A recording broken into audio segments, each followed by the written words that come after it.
Greetings, ladies and gentlemen, I'm Gary Smith, and welcome to this YouTube video. And if you've not already seen the title of this video, Wizards of the Coast have dropped a huge bombshell on organised play yesterday. To be honest, if you're a competitive player, if you're an aspiring spike, if you play in Magic events at all before COVID, during COVID, and hoping to play more after COVID, you're probably expecting some sort of announcement coming soon anyway regarding what organised play will look like in the future. America, as of the end of May, will start being allowed organised play, sanctioned play in your stores if you're allowed, and in terms of the local ordinance, and the rest of the world will be following slowly over the next few months, I imagine, as well, depending on where you are. But I don't think anyone was expecting quite a big bombshell in organised play. For those of you who don't know the actual main details of this year, 2021 to 2022 season, will be the last season of the MPL and Rivals. There will be no more league weekends moving forward after this one last league weekend that decides where people finish up at the end of the season and who qualifies for this year's World Championships. So next season will basically be, we promised you pay, and it's a bit late to announce the cancellation of this thing and not give you pay next year. So, and especially since some of the rivals were playing for MPL spots, and some challengers would be playing for rival spots this year, and MPL spots and whatnot. So we're going to let you have those spots for next year, and you'll get that guaranteed pay for next year. But basically, you won't do any league weekends.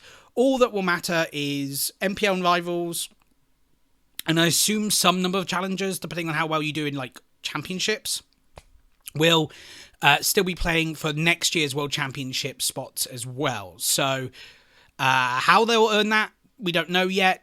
All we know is that this next year's season is the last year of the MPL and Rivals.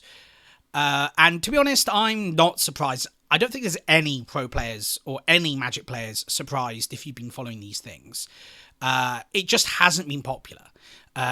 If you listen to people like LSV do their podcast on constructed resource or limited resources, one of the big things they'll say is kind of organised play has been a complete mess for those who aren't already in the top kind of 64 players, right? The top 32 or top 64, whether you're in Rivals or the MPL. Outside of that, it's really a case of have not.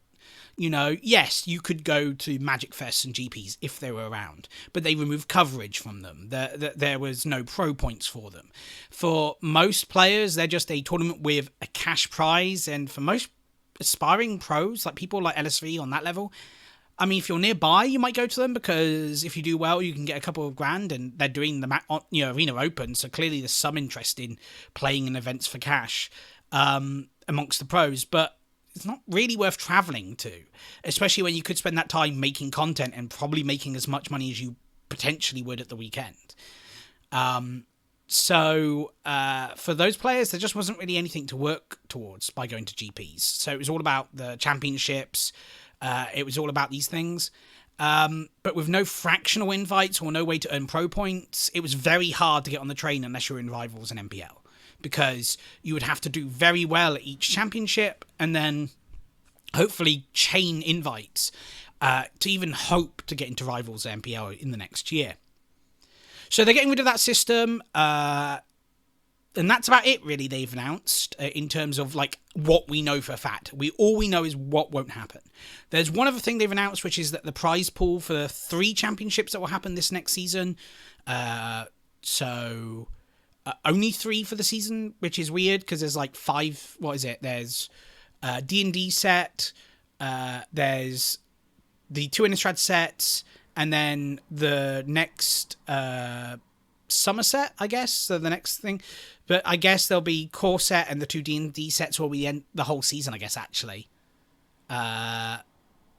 plus the spring set as well. Sorry, because the 2 D&D sets are technically the autumn and winter sets. They're still the spring set. But obviously they haven't tied them to sets anymore. They're kind of not, but they are. And yeah, so in this video, I kind of want to talk about the impact of all of this and what I hope to see going forward and what we can kind of infer from other things. Because I do have to want to say with Wizards of the Coast, they openly admitted they kind of wanted to give all the info at once, right? They wanted to like announce what wasn't going to happen or what was being cancelled at the same time they announced what was replacing it. But they felt with like this weekend being the last week of the MPL and Rivals, people had to find out about what was happening next year. The MPL and Rivals had to know. They had to know what they were playing for. And if you're a challenger hoping to get into the Rivals, it's kind of fair that you also know, right? It's kind of fair that they tell you as well what you're going to get next year and what to expect next year. And at that point, you might as well tell everyone. So, yeah, they're telling us what not's happening, which is fine. There's a lot of assumptions being made by a lot of people. I've seen a lot of people saying there will be no pro Magic in 5 years, which, I mean, if there's a pro player who thinks that, that's up to them. I think that's hyperbole. Pro play existed before the MPL and Rivals, and by all accounts, we're going to go back to a more similar system to that. They've said we're not going back to the exact same system. They've said there will be no system by which you'll get appearance fees. So there won't be like a platinum status where you get appearance fees. In fact, Blake from Wizards of the Coast, and thank you, Blake, for doing this live stream last night, went on to Weekly MTG, the stream they do every Thursday, and answered questions and kind of went over the kind of some of the plans and some of the info behind this big bombshell announcement. And during that stream, which is a great watch, by the way, if you're interested in Pro Magic and you haven't seen it, or competitive Magic, go and check that out. I'll try and put a link in the video description for you to go and see that live stream.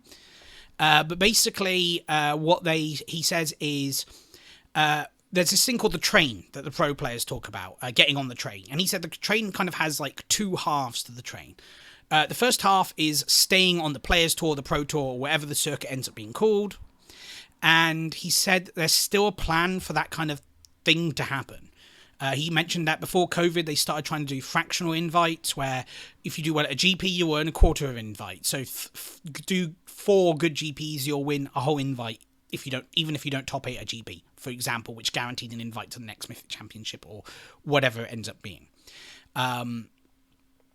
You have, and the other half is the kind of the platinum status, the idea where you got paid to turn up to events. There were other bonuses as well, but they got cancelled a while ago. But in terms of like, you know, you got appearance fees. You know, you turned up to a Magic Fest or whatever, they would pay you some amount of money to go to these kind of events. And so it would be beneficial for you to go to as many of these events as possible within what they were willing to pay you. And they've said categorically there will not be appearance fees under the new system. But he said that they are still interested in having a rewarding frequent success. You know, rewarding your frequent doing well at things like GPs and championships or players tours or pro tours or whatever they end up calling them. He said that's still in the plan. It's not finalized yet, so there are things that change. So he says, I can't guarantee anything at the moment, but he says that was definitely in the plan. He also, in that stream, because a lot of people seem to think that they're focusing on streamers now that they've decided that pro players aren't needed for Magic, he said, no, pro play is definitely a key part of Magic. And if you think about it, it kind of has to be, right? I know they're pushing a lot more for Commander players and trying to push more Commander sets and Commander cards and all these other things. But you have to remember, things like Commander have a kind of a point where players will just stop spending money, right? Because either their decks will be complete and there's just no way to upgrade that deck anymore. Like it's just a fixed 100 cards, or the only way to get them to buy new cards is to like release better and better cards, and that has a cap. You just can't keep power creeping without breaking the game. I actually think that's why they tried to push Brawl as like a rotating Commander format, as a way to like, hey, play Commander, but in a way that we can sell you more singles over time.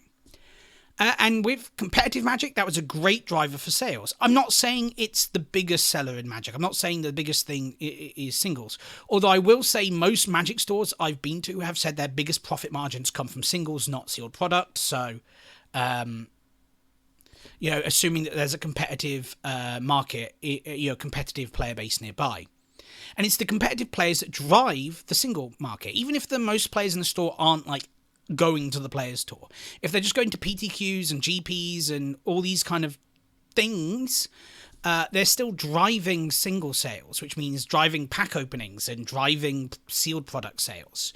And I have to be honest, if it wasn't for like PTQs, GPs, these kind of things, even like without the, if it wasn't for the Pro Tour, the Players Tour, the Mythic Championship, aspiring to qualify for it one day, and I will qualify for it one day, I guarantee it. Well, I'm doing my hardest to try and qualify for it one day anyway. Then there's not really much reason for me to care about having the best deck at FNM. Sure, FNMs will always continue. Stores will continue to run these. But if I'm just there to play with friends, why would I care about having the Tier 1 metagame deck? I will just have the cards I own deck, as I played at a period when I stopped going to competitive events for a while when I was unemployed and couldn't afford to do so. So during that time, I decided instead to just go to FNM once a week and just play cards I owned. And I had tons of fun, especially when you beat Tier 1 decks with these jank that isn't like a terrible deck. You know it's not the absolute worst deck because you're, you know, fairly competent at Magic, but it's not as good as some of these other decks. But it still has a strategy, it still has something it's trying to do, and it can still achieve those kind of game wins that way. And if you win a pack or two here, that's great. And I, you know, that seems to be where people thought Magic's going, or seem to be claiming where a lot of Magic's going. I've seen some major pros saying, as I say, pro Magic will be dead in 5 years, and quite frankly, I think that's all hyperbole. From my perspective, at least, I think this is a chance for fantastic change for the most competitive players. Don't get me wrong, if you are an MPL rival, if you're someone like LSV, if you're someone like Andrea Mengucci, if you're someone like Autumn Bichette, this sucks, and I empathise with you drastically. You lost a paycheck, of course, you lost a job. That sucks. You know, there's nothing I can say to make it feel better, you know. But I think for most Magic players, this will be a massive, fantastic change. And like I say, Wizards have said that they need pro play, or they really want pro play to still exist. They've said there'll still be a way to get on the train. And so when people are saying the train is dead, well, sure, you won't get appearance fees anymore. It'll be like for most people before that, where there was actually a drive to get to the Pro Tour. To be honest, I'll be 100% honest. Amongst me, my friends, and everyone I know, unless you were part of like a sponsored team or whatever, I genuinely felt there was a bigger drive to get to the Pro Tour. If there was a bigger goal for people in mind to get to the Pro Tour, when there was a Pro Tour that was obvious and easy to follow format, this is when it happened. It happened like a regular scheduled event after every set release. It was the top goal of the thing. Yes, you didn't make a living out of it. Fine, most players won't. Most players, they have to make their living if they want to make a living through Magic, through being a sponsored team. Being a member of like a team like, you know, Channel Fireball, Star City Games, Face-to-Face Games, any of those teams out there. Like, you know, most professional sports people who have to rely on sponsorship or team membership to get paid. Right? Like, you know, most professional footballers don't get just paid to kick a football around. They get paid to kick a football around and build a brand name that they can sell for these teams by selling team shirts, you know, selling TV appearances and all these kind of things. That's how sports make money, and kind of how professional Magic players will have to make money moving forwards as a whole. And that will mean that probably a lot of them will start streaming again. The ones who weren't streaming, who stopped streaming with the MPL. One interesting take I did say before I go any further in this video was someone saying that wins matter less now without the MPL and Rivals, which, I mean, if that's how they feel about it, that's great. And I'm probably wrong with this take, but I generally feel that wins matter more now, surely. If you're in the MPL or the Rivals, I mean, if you're in the Rivals, wins matter a lot because you're trying to get to the MPL. If you're in the MPL, surely your goal is to just do better than average, to be not the bottom 6 or the bottom 12 where you're guaranteed to be eliminated or have to play to stay in. You know, this is a case of, well, I'm doing average, I'm staying in the MPL next year, that guarantees me the paycheck and presumably gives me enough to, a good enough performance to keep me in making content. You know, like, yes, if you want to get, yes, obviously, if you're in that level, you want to get to the World Championships. That's a whole extra ton of money you get just for turning up to the World Championships. And if you win, huge accolades in terms of the Magic kind of scene. But surely now, where you actually have to win to stay on the tour, wins matter far more. They may have a lower EV, certainly, than before, which is fine. But they matter more if you want that EV. But I'm probably wrong there, who knows. Anyway, on to the second half of this video, what I hope to see for Pro Magic moving forward, or competitive Magic, or organised play. Actually, let's call it organised play. What I hope to see for organised play moving forward. Kind of a return to the old form of Magic. I really like to see championships or players tours connected to sets. I mean, they're kind of connected to sets at the moment, right? They're set championships. Call them players tours or pro tour. Tie it to like the set release sometime after the set release, so that we get to either see new limited or we get to see the new set in some way featured at that pro tour, whether it's in standard, whether it's in modern or legacy or whatever constructed format you want to play. And we'll see limited as well that will focus on that set, so we always get to see some of that set at the players tour, the pro tour, the championship. I'm just going to call it the pro tour for now. Let's just call it the pro tour. I would also like to see a return to PTQs, obviously, like proper, just stores being able to run regular amount of PTQs or events. I would also like to see the return of GPTs, Grand Prix Trials. They said they want to focus on ground upwards Magic, and GPTs are a great stepping stone on that way. Qualify for a GPT, do well at a GPT, and you win 2 buys at a GP. I know they're trying to get rid of buys at the GP. They got rid of buys at the GPs and whatever. But having people have to win GPTs to earn them, I think is fine. It's a great incentive to get people into local stores, going to local events, because, you can win 2 buys for your next local GP, like the next GP in your region. And that gives something else on the local level for you to qualify for. And a tangible reward, because 2 buys is meaningful. Having had 2 buys for a GP, and that was the first GP I made day 2, it matters. It's a great reward in addition to any packs you might win at that GPT. In fact, bring back nationals. If you want to talk about bringing back like low-level play or bottom-up play, nationals gives you something to focus on in your region, right? Not just about international travel or whatever, region. And your country and your nationality and all these other things it gets to bring into. You get to be about, am I the best Magic player in England, or the best Magic player in Scotland, or the best Magic player in Wales, or the best Magic player in Italy or America or whatnot. These kind of things matter. And on that note, the Players Tour or the Pro Tour should be like the international event. Play the game, see the world. They've already said that the set championships are going to have increased prize pool, and they've already had kind of like, giving $500 to everyone that just turns up to these championships to help cover.